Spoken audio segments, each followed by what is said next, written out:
na sisi hatuko hapa kupiga ramli kwa sababu uchaguzi bado haujafanyika.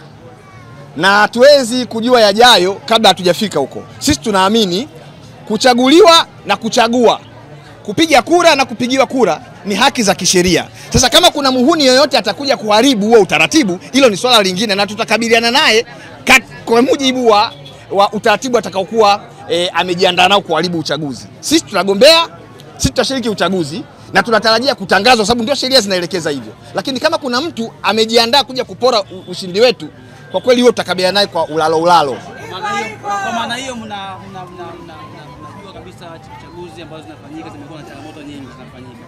Lakini mna imani ya tume ya uchaguzi? Uchaguzi haujaanza leo katika hii nchi. Uchaguzi wa vyama vingi vya siasa umeanza mwaka 1995.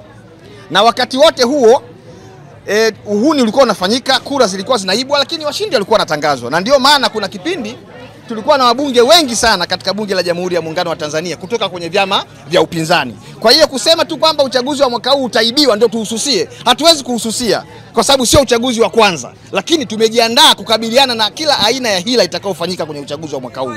Hatuwezi kumwachia fisi bucha.